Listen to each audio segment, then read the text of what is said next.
All right. This is we call Yamaraja though. This guy, Yamaraja. Oh, you have picture.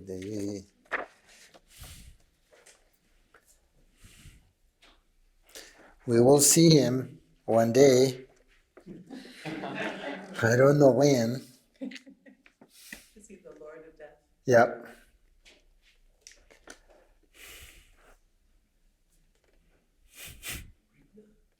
You said Rigna. Yamaraja. I know, what's Rigna? Rigna. That was the head. Rigna were for the skulls. Oh, okay, so this is Yamantaka? I think. No. Yamaraja. Yamara, okay, sorry. He turns like king or lord. Khenpo is not like that, right? It's a custom. You put in something. Jewels, yeah. All right. Now, the fourth link. Fourth link is name and form. In our picture, there is a person in a boat, okay, which symbolize name and form. Naming form? That's the fourth link, name and form. Is it the outside ring or? Okay. Yes. Under the monkey, do you see the monkey? And then there are a person in a boat. So name refers to mental consciousness and form refers to the body. So when we talk about this link, the name and form, it is easy to understand how the living beings' bodies come into existence from the parents, right? But just that is not enough from Buddhist point of view. It must also come together with consciousness. So now, where does the first movement of the mental consciousness of this lifetime come from? It comes from the mental consciousness of the intermediate state. If you go to intermediate state. And where does that come from? It comes from the mental consciousness of death. Okay? This Yamaraja come from this guy, come from death. So that's kind of like,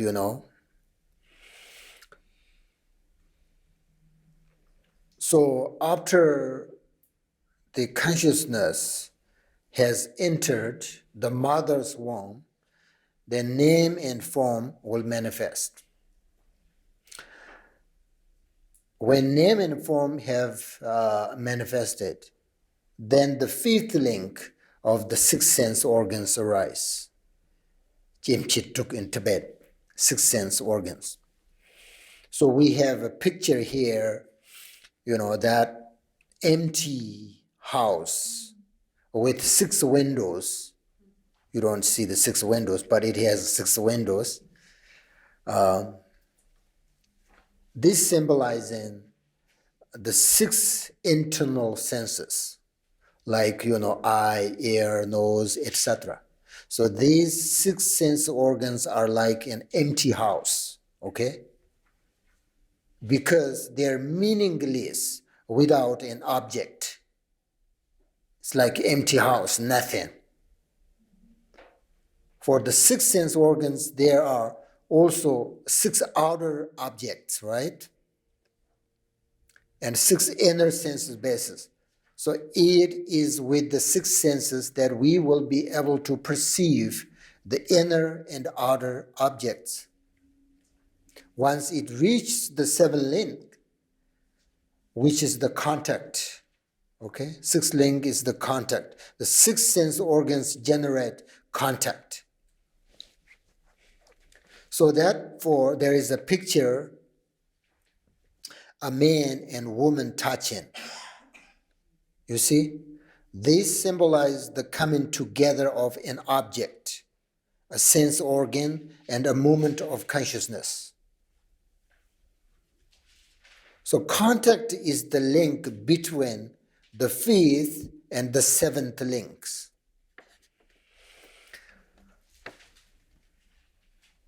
The six senses and feeling, okay? Six senses feeling.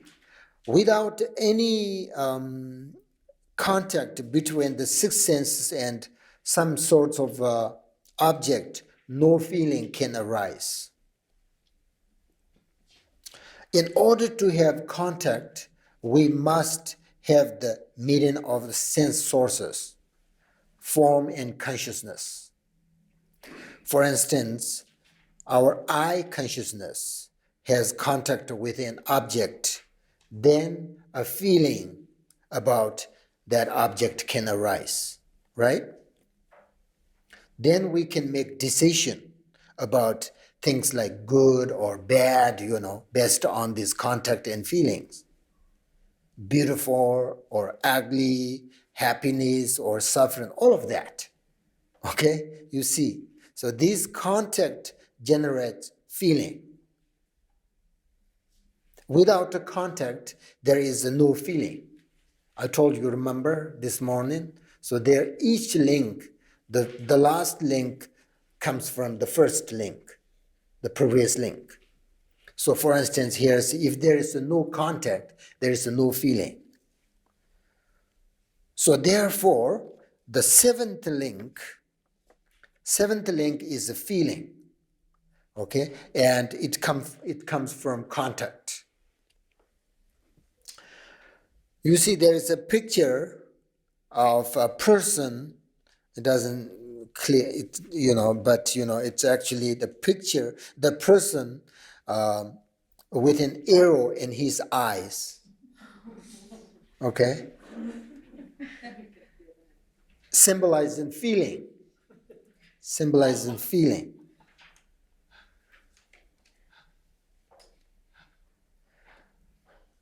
The intensity indicates how pleasure and pain control our activities and our daily life.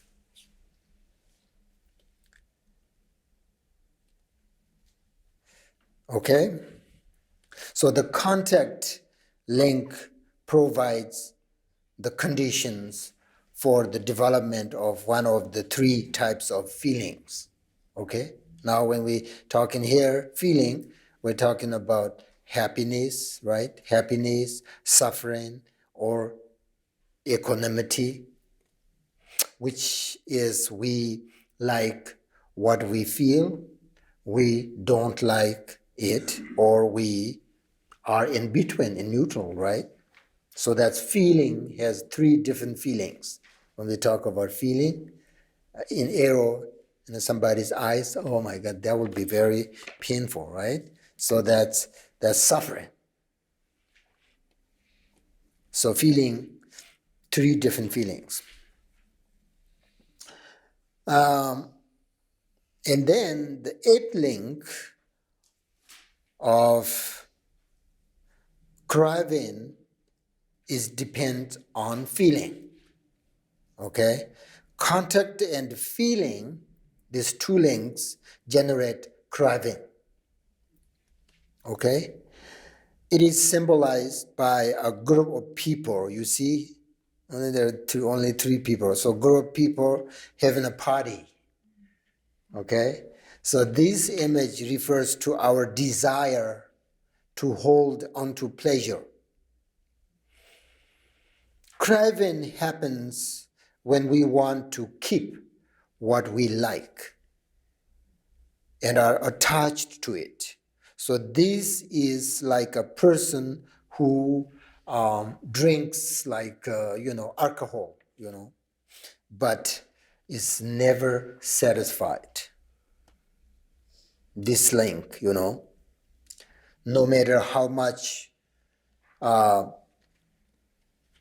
work we sort of accomplish, we are never satisfied. Usually, the more sort of, generally speaking, the more wealth we possess, the more our desire expands, right?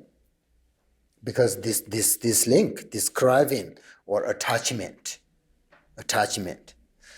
So therefore, you remember Kamala Shila says that it's very important, limit your desire and practice contentment. Contentment is you have what you need. That is enough. And limiting your desire is not being overly, they said, overly attached to many things that are not necessary in your life. Overly. So, craving creates attachment, and attachment is a condition of grasping, which is the ninth link. Grasping is symbolized here by a person grabbing at a piece of fruit on a tree, you see?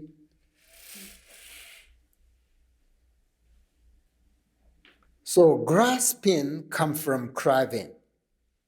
So therefore, the craving generates grasping.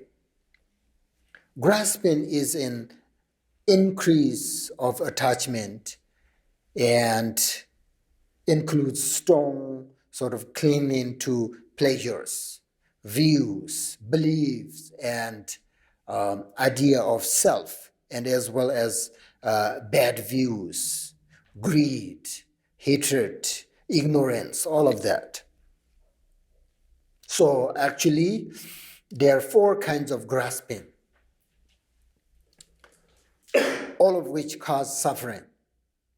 So first, for instance, attachment to beauty, Second, attachment to wrong belief, such as the belief that, karma doesn't exist.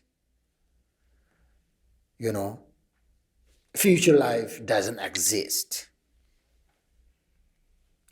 Something like that. And third, clinging to the wrong conception of self-existence.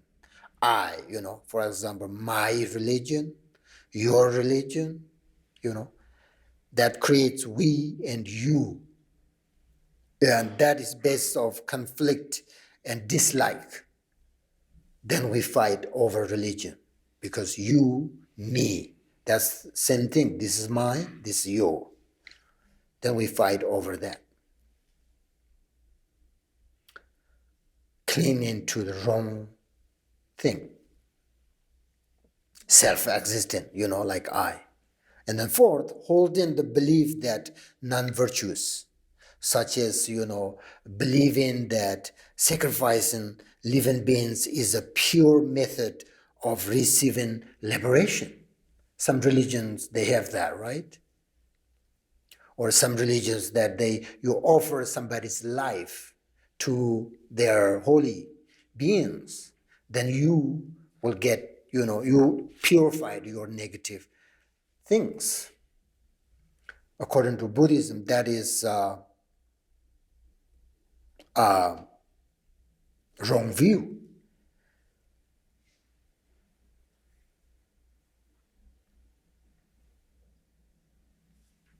So,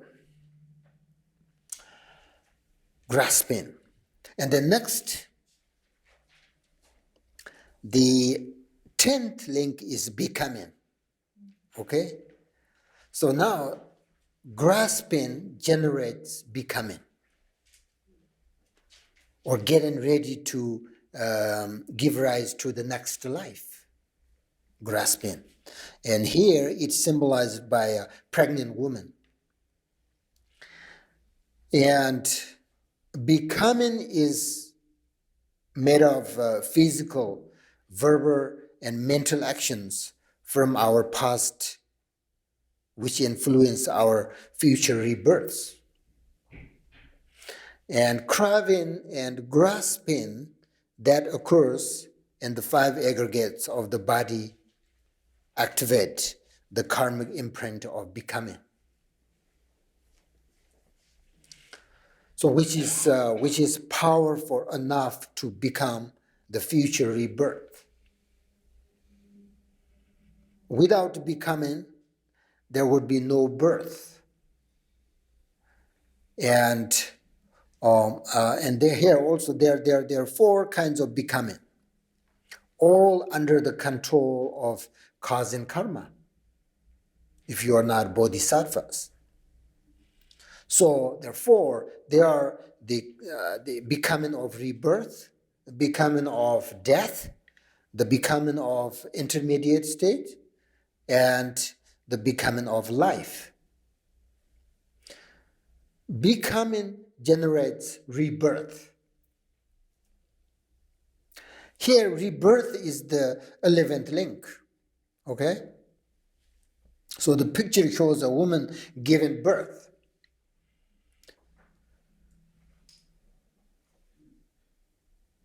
And based on the link of becoming, there will be rebirth.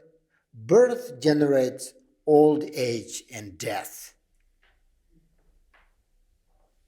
So you see the picture shows people sort of carrying burdens. So it symbolizes old age and death. So becoming old is the result of cause and conditions of body and mind and their sort of gradual changing.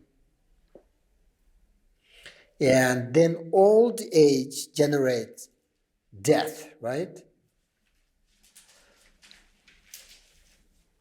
Death ends sort of this life, and then not really end,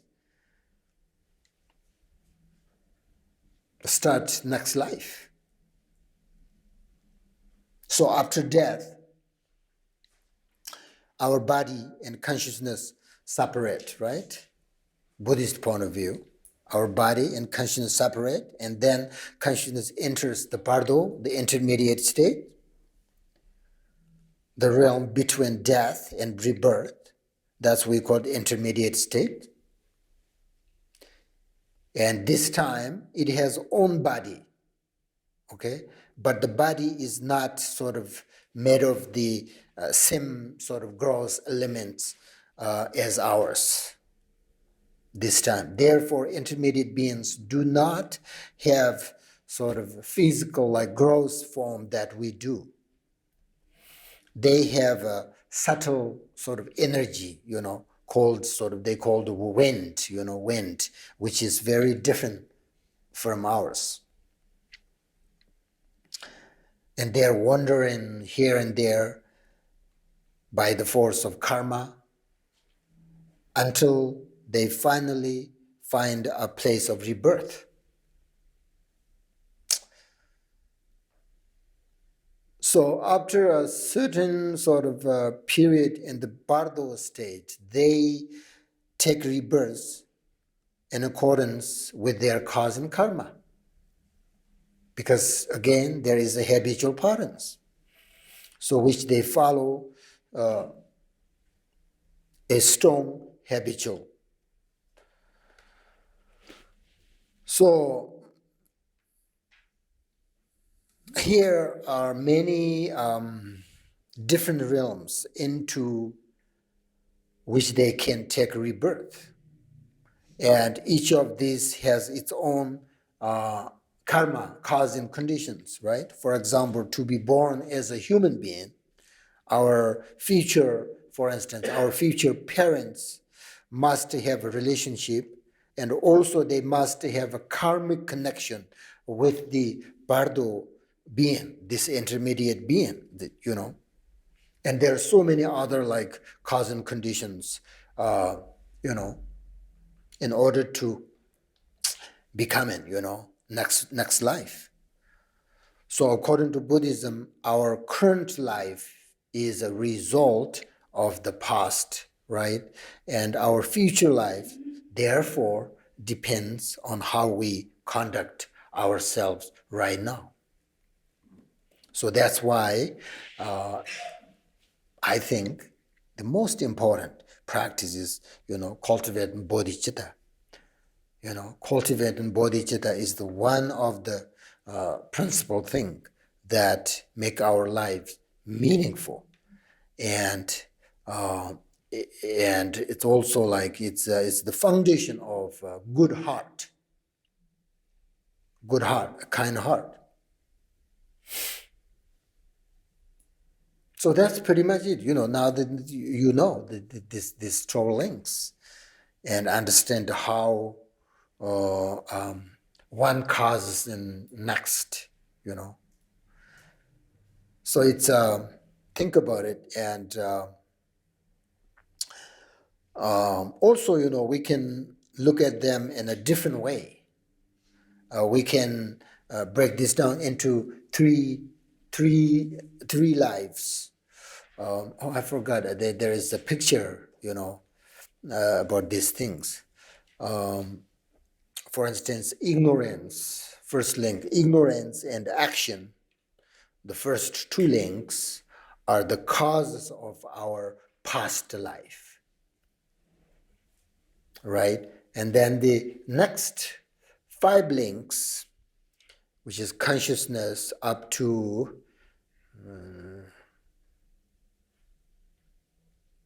feeling, right? Consciousness up to feeling are the effect of the cause of our past life and result in the experience of our current life. And then the next 3 links, craving, grasping, becoming, are the cause of our current life that will create the effect, the last 2 links of birth and old age and death in our future lives. So we can think, like that, and we can think backwards on these 12 links, seeking the place of release. For example, why backwards, now you say, why is there old age, right? And death, old age and death, because of birth. Why is there birth? Because all the actions of becoming. Why are we involved in this kind of activities? Because of grasping, okay? Grasping. Why is there grasping? Because of, desire in the mind, in our mind. And why there is a desire? Because of feeling. If there is no feeling, no desire. Feeling. Why there is a feeling? Because of contact. Why is there contact? Because of subject and object. You have inner senses, outer object, eye contact form like that.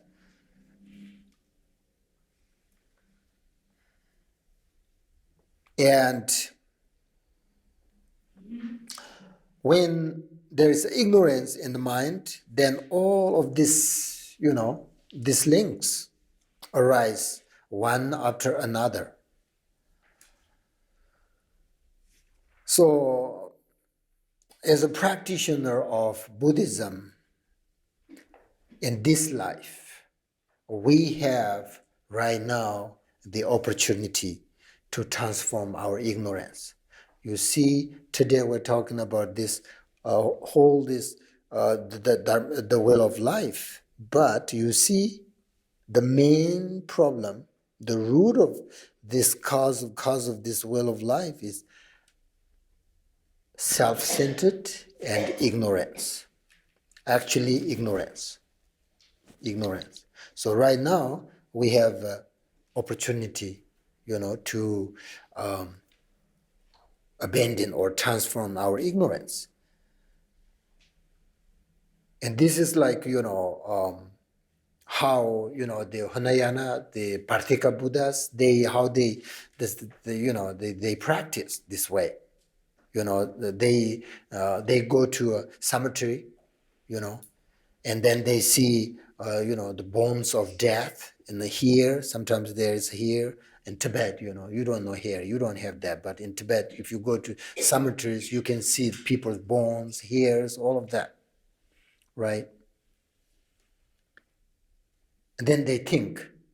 The Pratika Buddhas think. You go to cemetery and you see these things, and then they go all the way back to ignorance, where this bone come from, or death. Oh, where death come from? Old age. So they just meditate like that all the way. Oh, then they recognize, everything's ignorance. Ignorance. All the way they go to ignorance, and then, they think, must. The key thing is we need to eliminate ignorance. That's the key thing. If you eliminate ignorance, whole this thing, the will of life is gone. End. For sure, it's end. And that means like samsara will end. Not general samsara, but for your samsara is end. You have no samsara anymore. If you transform your ignorance into wisdom, you have no samsara. So to understand, will of life is very important. And you should, when you meditate, go back like how the Pratika Buddhas did the practice, Think about, where this, why this, and then you go there, and then all the way to ignorance. And then, what is ignorance? I already explained you, give you the definition, all kinds of ignorance, right? So it's very, very important. Will of life is very, very important, I think. So on the basis of dependent arising in terms of cause and effect, Buddha explained happiness and suffering. And he gave the teaching on the Four Noble Truths. Okay?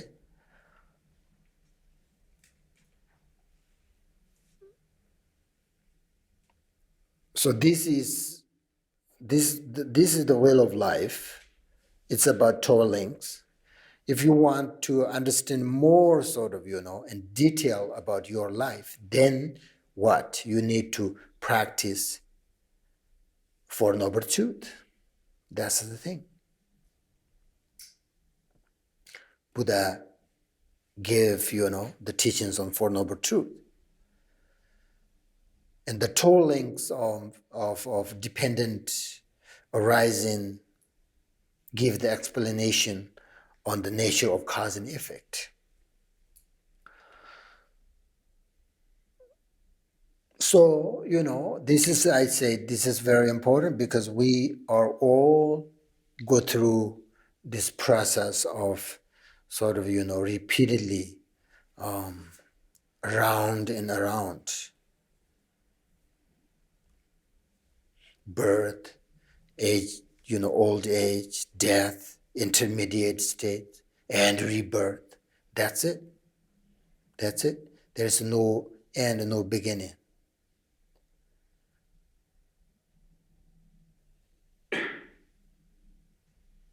So it's not something special, right? It's not something special that sort of applies to only a few beings, or something that happens only to others. So it's we all go through this well of life. So it's important to contemplate this and then meditate on, okay? Meditate on it. And the most important thing we can do in this life is have a genuine, a kind mind. That's the thing. A kind mind is the antidote of this ignorance, self-centered, right? we should think more others than ours, right? If you have a kind mind, if you have bodhicitta mind, then you think more others than yourself. That's how you diminish your ignorance. Create, and, diminish self-centered. So kind mind is so important.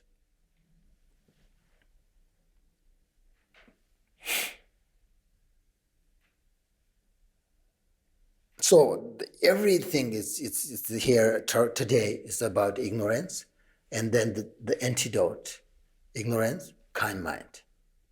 How symbolized is that? Right? So we just explain all these things within 4 hours, but conclude ignorance. The main problem is ignorance. What is antidote? Kind mind. That's it. Then you generate bodhicitta, kind mind, your samsara end. No samsara, you. Then your mind liberate. Then you are coming back, well of life, samsara, but through compassion, through a kind mind, not because of attachment, not because of ignorance. You come back for sure, but then you come back with compassion, love, a kind mind, wisdom. Right now we're here because of attachment, these three animals, Okay. Whew. That's 12 links. Too much. Now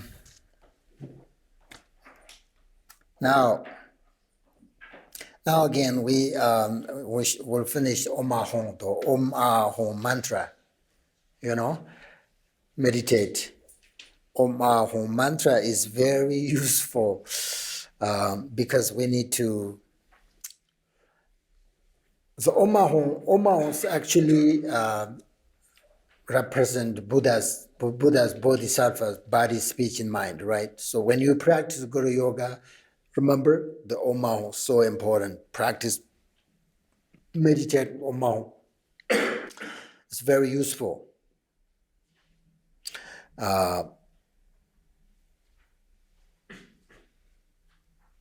And now, this time, you're going to visualize a blue Hung syllable, H-U-N-G, Hung syllable, blue, at your heart center this time, your heart center, Hung syllable, okay? H-U-N-G, Hung syllable, your heart center, and with radiant blue light. Okay, this time you are going to purify yourself. Otherwise, if you think of others, you can meditate with omohundro mantra. Purify others' body, speech, and impure like body, speech, and mind. But this time we're doing ourselves for ourselves. So you visualize blue syllable, hong syllable, your heart center, and then energy, blue light energy, and recognize this as the non-dual wisdom, okay? Non-dual wisdom energy of all the Buddhas and Bodhisattvas. So your heart, if you do this, your heart sort of feels calm and fully opened, okay? By the radiating sort of blue light coming from this Hong syllable. And then your whole body is blue light energy, especially your heart center.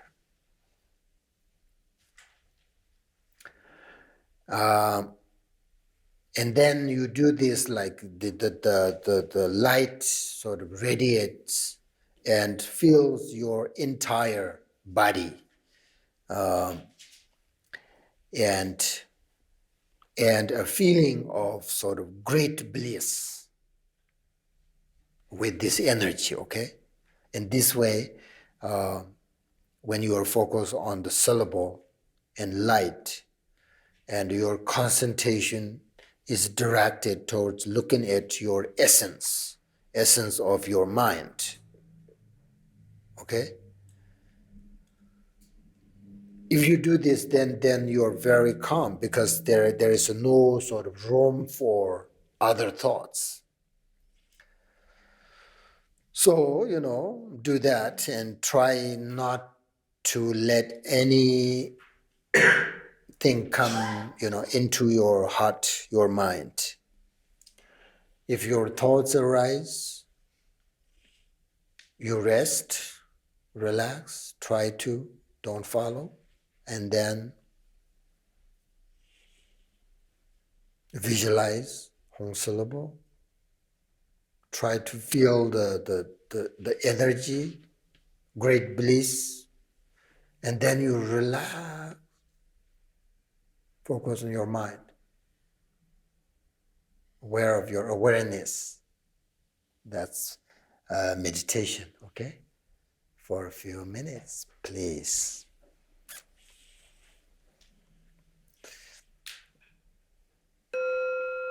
Five minutes. That's not enough, but this is just, I give you the instructions so that you can meditate if you want, meditate in the future. So this time for 5 minutes.